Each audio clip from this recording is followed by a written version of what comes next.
Assalamualaikum warahmatullahi wabarakatuh. Alhamdulillah, alhamdulillahi rabbil alamin. Assalatu wassalamu ala asrafil anbiya'i wal mursalin, Sayyidina wa maulana Muhammadin. Asyhadu an la ilaha illallahul malikul haqqul mubin, wa asyhadu anna Muhammadan abduhu wa rasuluhu was-sadiqul wa'dal amin. Allahumma salli wa sallim wa barik wa karim ahzanul nabil karim. Ihdinil ladzi min jamalika wa innal ladzi min jalalika wa innahu min kitabika. Wa tahirin wal mujahidina amma ba'du, ibadullah wa ittaqullah.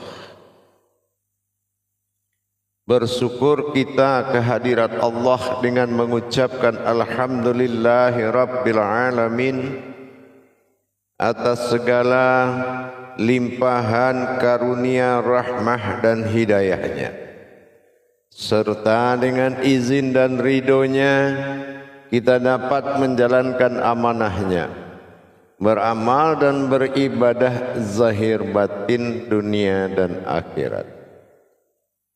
Bersalam kita tidak akan pernah kita lupakan. Marilah sama-sama kita sampaikan puji dan salam kita kepada junjungan kita Nabi Allah Nabiul Akhirul Zaman Rasulullah Muhammad sallallahu alaihi wasallam. Atasnya kalimahnya kita kalamkan dengan membacakan Allahumma sholli ala sayyidina Muhammad wa ala alihi sayyidina Muhammad.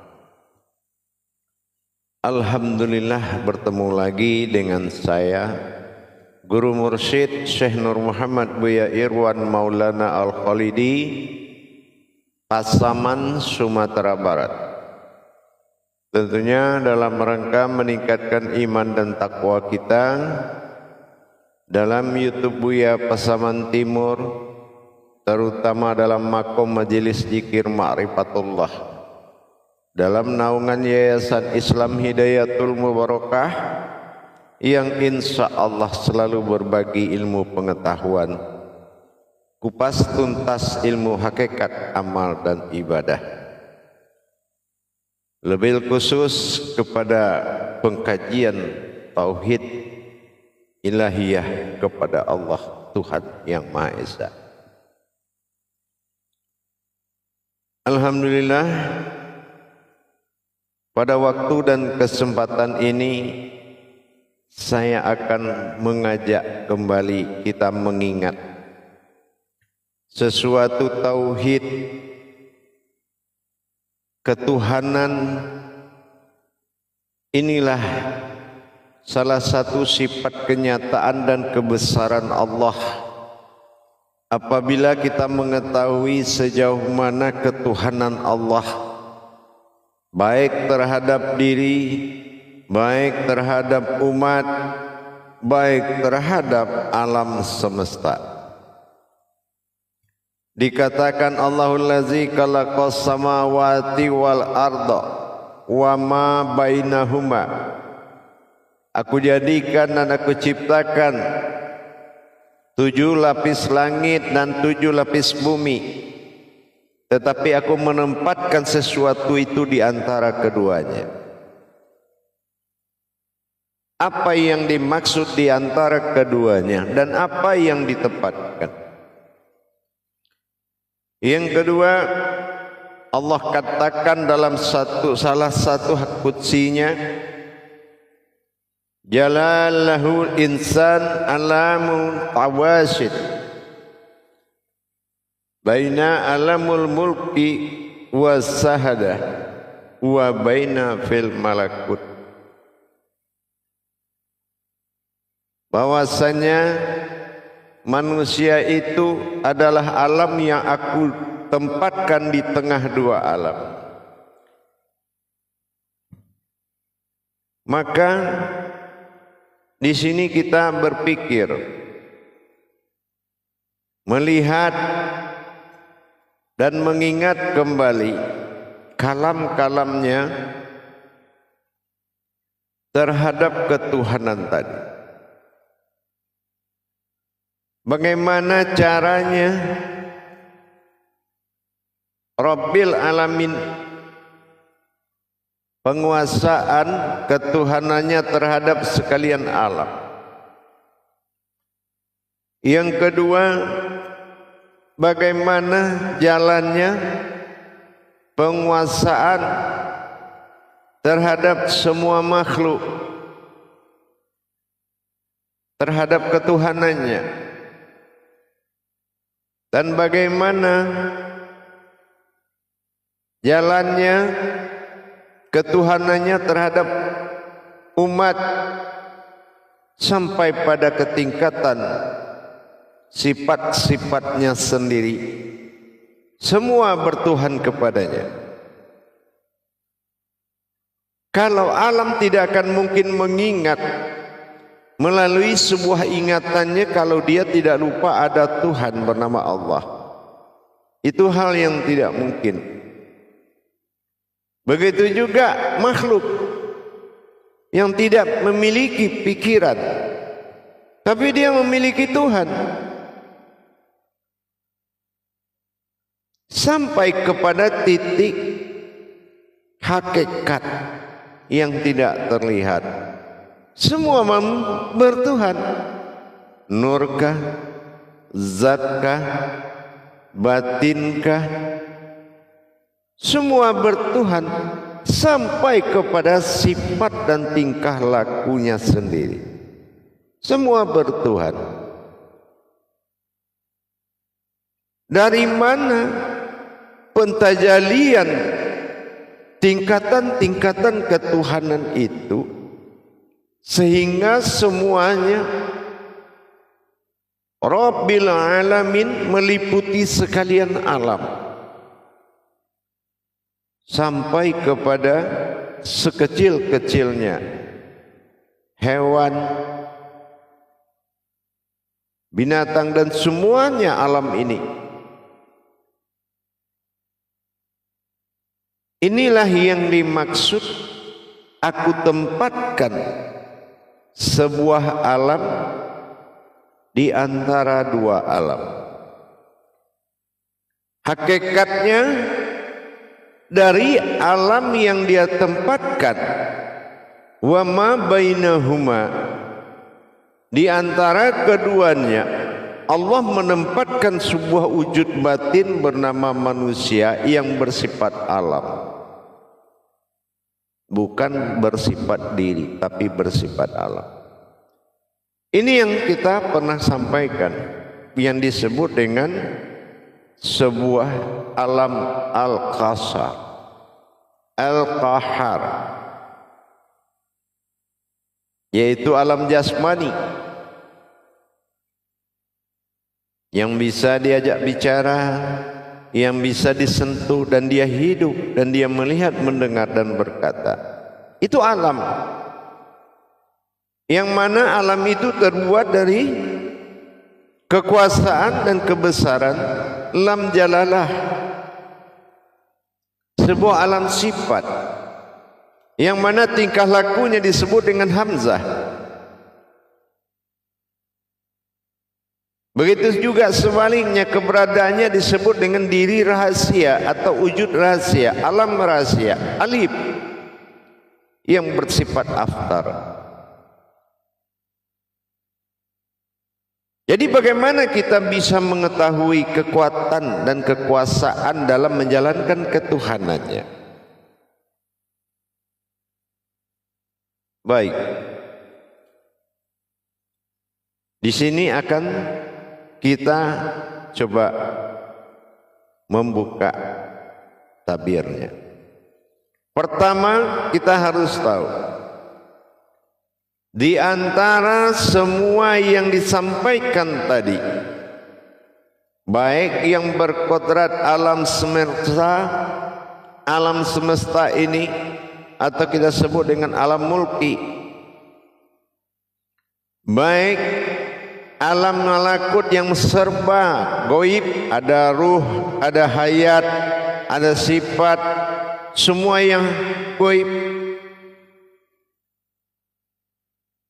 Zahirnya alam, gaibnya alam malakut, alam gaib.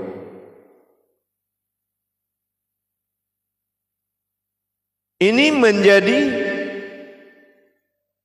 suatu kehidupan bagi alam manusia.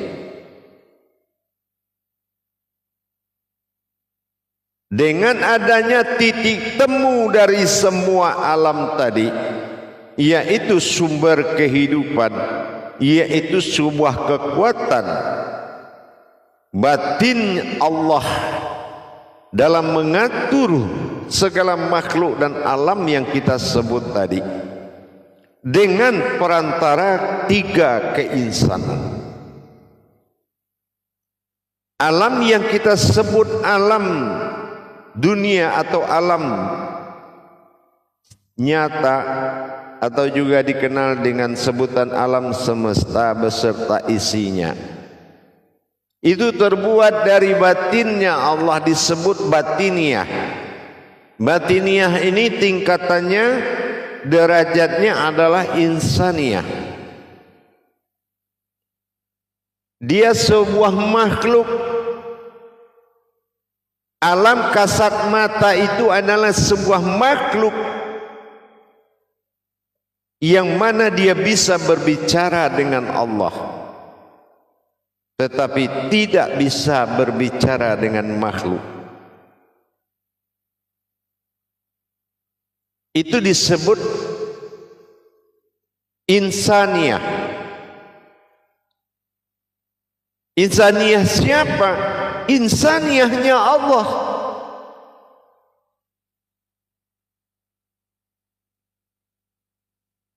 Yang kedua disebut dengan malakut atau gaib atau hayat atau ruh.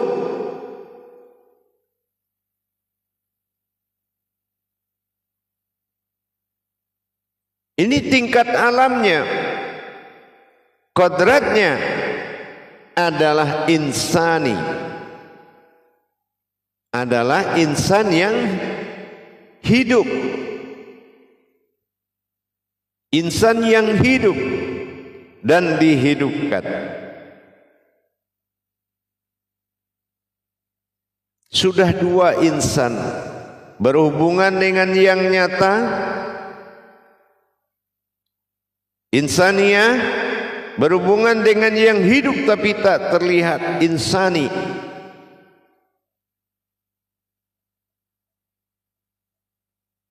Yang ketiga, keinsanan Allah sendiri disebut dengan insanu. Insanu adalah sebuah batin bagi Allah yang diwujudkan dalam bentuk tubuh batin, yang berbentuk seperti tubuh batin tapi memiliki batin diri. Ini yang dikatakan alam manusia. Manusia adalah alam batin, alam sifat, tempat Allah bertingkat dan bertajalli menjalankan kekuatan dan kekuasaannya dengan mempercayai sebuah batin tunggal bernama domir, disebut ihsan. Dari insan-insan yang tiga tadi disebutlah pimpinan dari seluruh insan. Mulai insaniah, insani dan insanu dipimpin oleh ihsan, yang itu diri rahasia, yang disebut diri pemimpin dari seluruh diri. Indah sekali susunan-susunan yang diciptakan oleh Allah.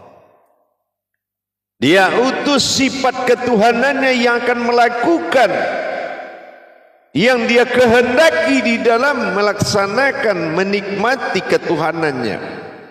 Wujud aku tunggal. Dan dia beri nama diri rahasia itu dengan panggilan Allah. Alif lam lam ha. Yang pertama dinamakan tiga panggilan tadi. Pertama dinamakan insaniyah, dipanggil dengan asma. Semua dipanggil dengan yang nyata. Ada asmanya nyata. Yang kedua insani, yang hidup dipanggil dengan ismi, kodratnya disebut dengan ismi.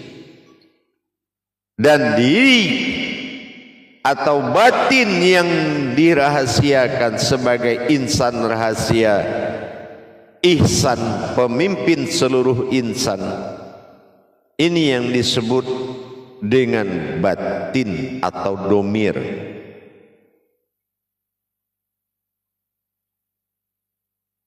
Dan insanu adalah martabat diri sifat yang tidak berasal dari langit dan bumi. Tiga derajat dan martabat keinsanan Allah, baik dalam bentuk kekuatan, kekuasaan dan kebesaran. Insaniyah, insani dan insanu.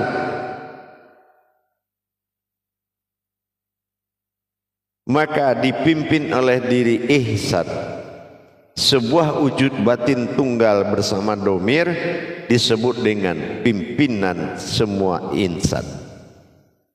Wujud alamnya adalah insani atau keinsanan, insani atau insan yang hidup. Insan, alif, insani. Inilah kodrat dan wujudnya manusia yang disebut alam. Kodrat itu adalah alam. Tiga tingkatan inilah yang dikatakan dalam Nurul ala Nur, Nurul ala Nurin.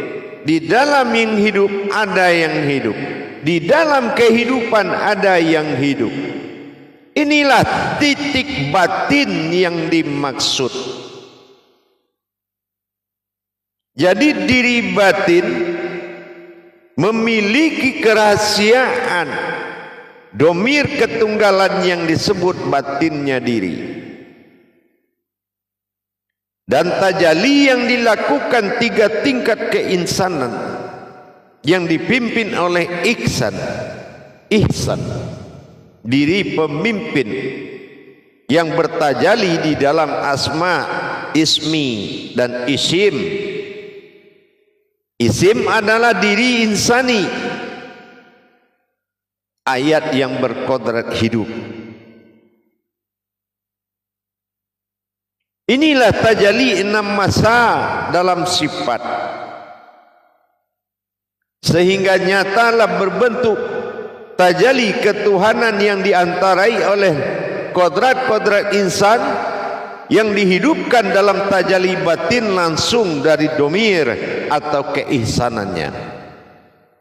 Tiga insan dihubungkan oleh batin. Itu yang dikatakan batin tunggal, yang menghubungkan dan menghidupkan semuanya dan bersumber kepada alam kashar tadi. Itulah alam manusia sebagai titik temu dari semuanya.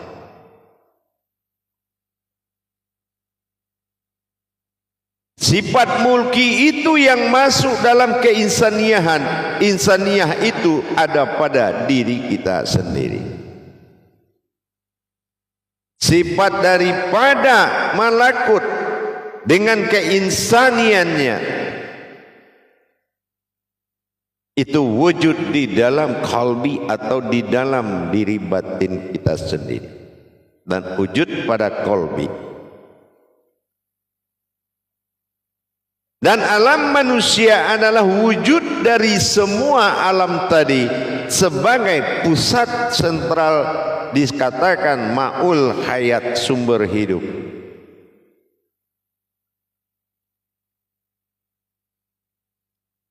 Inilah yang dikatakan ketuhanan tadi, bertajalli dalam tiga keinsanan, hidup dalam satu hayat bernama batin.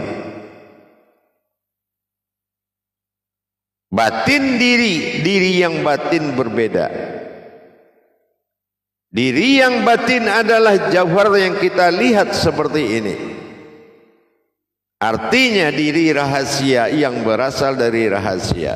Inna allaha innal insanu masyakinatul wal marido. Ini rahasianya. Ini diri rahasia yang terbuat dari alif lam jalalah, yang berkodrat kepada kehamzahannya. Ini yang diri tersirat, tetapi dia dilihat dan diperlihatkan.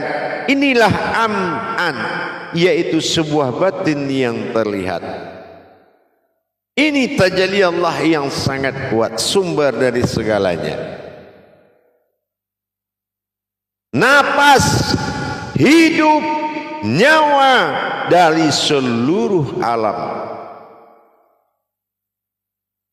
Ini yang dikatakan alam muluk. Jasmani ini disebut dengan alam muluk yang mentajalikan tiga insan dalam satu batin. Tiga insan derajat daripada alam, satu batin hayat daripada mereka. Putus batin, putus mereka. Inilah sumbernya. Titik temunya ada pada hayat. Hayat insani, ayat insanu, ayat insaniyah. Semuanya insan, tetapi dipimpin oleh diri insan rahasia, ihsan. Maka bertajalilah dalam tingkat tiga insan tadi.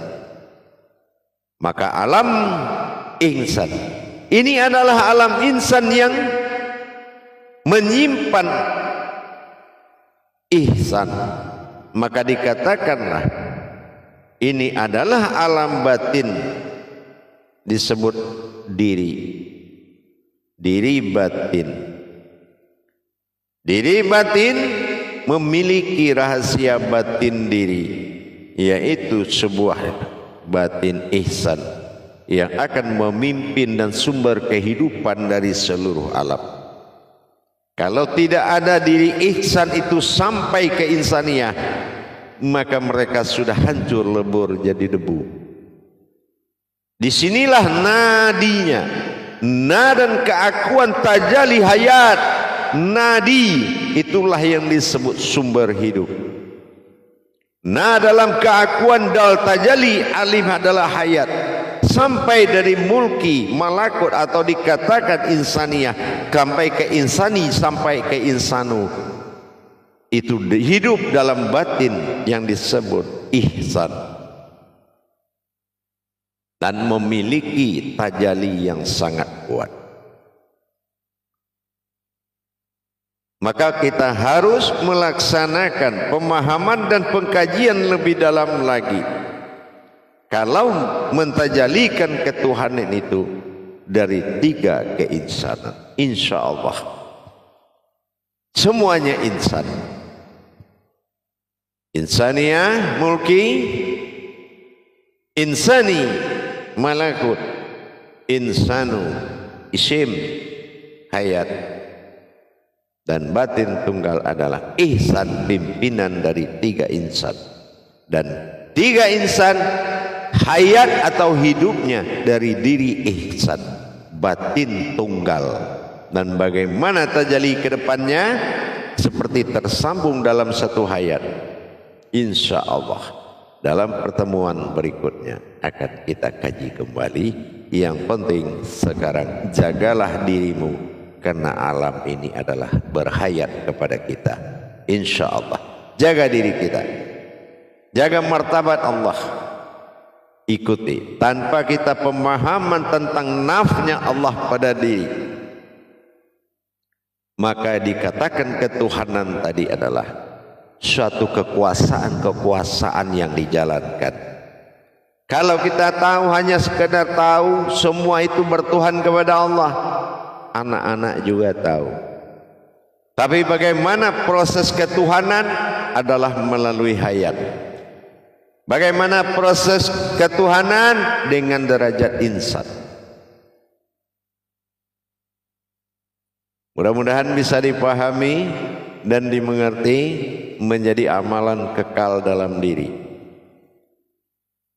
Ruhul azma, sumber kehidupan, adalah batin diri rahasia, yaitu rahasianya diri, batinnya diri.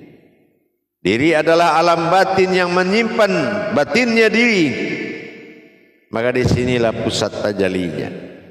Insya Allah nanti akan kita sambung lagi, mudah-mudahan dipahami.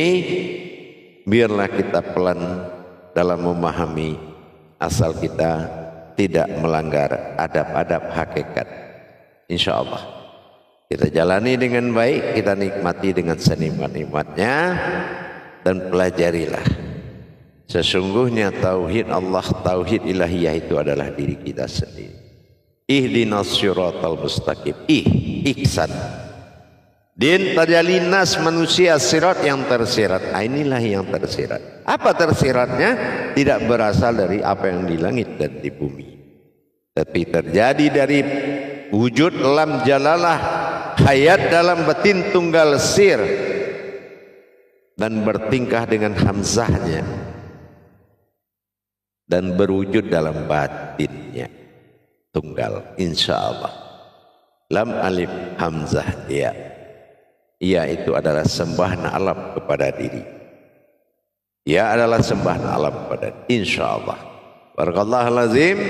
Insya Allah mudah-mudahan bisa menjadi manfaat dan bisa diamanahkan dan diamalkan.